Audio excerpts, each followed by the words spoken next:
Sir 2024 Lok Sabha election है, क्या public को मैसेज क्या देना चाहेंगे और क्या कहेंगे इस बारे में? पूरे महाराष्ट्र में कल पूरे देश में कई सीटों के लिए चौथा चरण का मतदान होने जा रहा है। जनता से अपील है कि बड़े पैमाने पर घर से बाहर आकर जो खड़े हैं उम्मीदवार, उनके लिए आप लोगों ने वोटिंग डालना चाहिए। वोटिंग डालना अपने गणतंत्र का सबसे बड़ा त्यौहार है।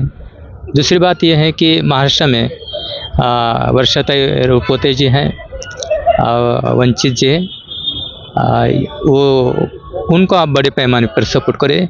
यहाँ जो अफसर खान हैं उनको भी बड़े पैमाने पर आप सपोर्ट करेंगे। बाजू में जालना में कल्याण काळे जी हैं, उनको भी आप बड़े पैमाने पर सपोर्ट करेंगे। तो कल्याण काळे जी जो कांग्रेस के हैं, मैं लोकशाही देख रहा हूँ। अच्छा, लोकशाही कि वहाँ अच्छे लोग जाना चाहिए, जी जी। संसद में अच्छे लोग जाना चाहिए। हालांकि हमारे भी कैंडिडेट 9 खड़े हैं, उसमें से कल एक वोटिंग होने जा रही है भारतीय वीर किसान पार्टी से। लेकिन मेरे सामने लोकशाही बचाना है, लोकतंत्र साबित रखना है। हम सब सुरक्षित रहेंगे अगर अच्छे लोग वहाँ चुनकर जाएंगे। यहाँ आदमी चुनकर भेजना है, अच्छा चुनकर भेजना है।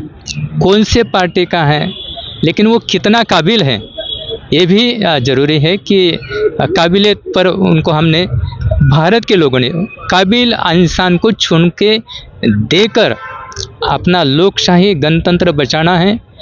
और जितने भी महाराष्ट्र में जहाँ जहाँ चुनकर आते हैं, सिर्फ मैं कड़ा से कड़ा भाजपा, शिवसेना और राष्ट्रवादी के उम्मीदवारों से नाराज़ हूँ, क्योंकि वो तीनों भी इकट्ठा हैं और तीनों के कारण भारतीय लोकतंत्र खतरे में है। सबसे ज़्यादा बीजेपी को नुकसान पहुंचा सकती है बीजेपी, इसलिए अपने कांग्रेस, वंचित बहुजन आघाड़ी या कुछ अच्छे उम्मीदवार हैं, उन सबको आप चुन कर लाएंगे। जैसे आप खुले से जो तो कांग्रेस से कल्याण काळे और वंचित से अफसर खान और पूना से नहीं, शिरडी से अपने रूपोते ताई। अच्छा, तो आपको मतलब संविधान भी बचाना है और एक पार्टी को रोकना है, ये अपील कर रहे हैं? हाँ, एक पार्टी को रोकना है, बीजेपी सेना को रोकना है।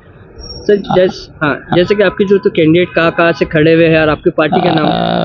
भारतीय वीर किसान पार्टी की ओर से 9 कैंडिडेट खड़े हैं, उसमें से एक कल के लिए चुनाव है, जानने के लिए भी चुनाव है, तो 2 कैंडिडेट का चुनाव हो जाएगा। फिर भी हमने 48 का चैलेंज दिया था, लेकिन 9 मिले हैं, स्टार्टिंग में मिले हैं, तो ये बड़ी बात है किसी आदमी के लिए, किसी पार्टी के लिए। एक ही दिन में इतना सपोर्ट नहीं मिलता है किसी को। सर किस किस शहरों से आपने खड़े करे कैंडिडेट, वो नाम बताइए।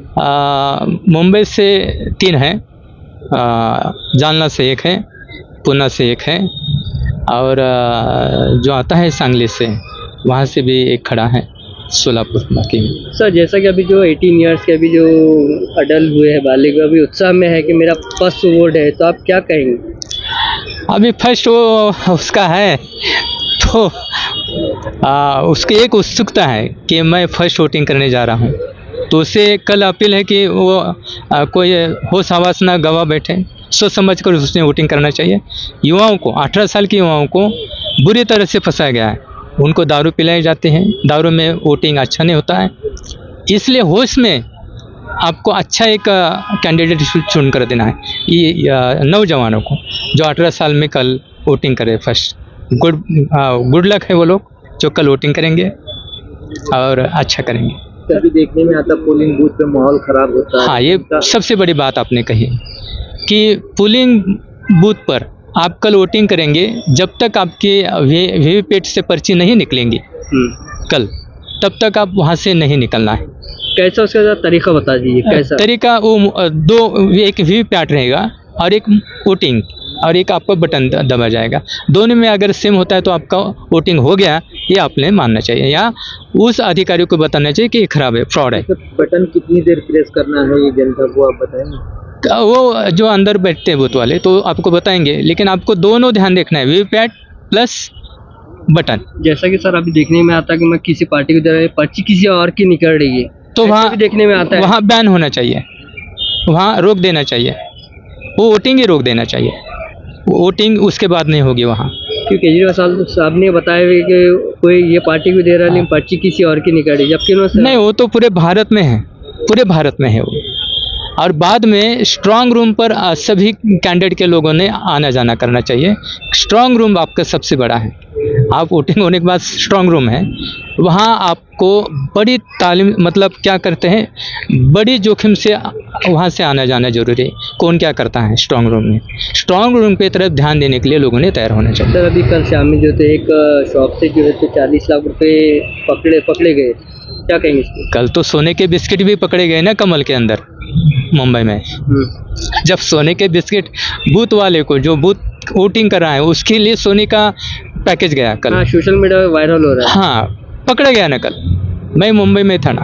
ऐसा। हाँ, बिस्किट उसके अंदर। अगर इतना तक वो गिर गई है वो पार्टी, वो 400 क्या 100 भी पार करते कि नहीं इस बार समझ में आता नहीं। क्योंकि पूरी तरह से उसका धुआं उठ चुका है। तो सर आप जनता से कुछ अपील करना चाहेंगे? जब माहौल खराब होता है, जनता से बोल दिया जाता है वहाँ झगड़ा हो गया, ये हो गया, इसके अगर अफवाह पे ध्यान ना दिया जाए।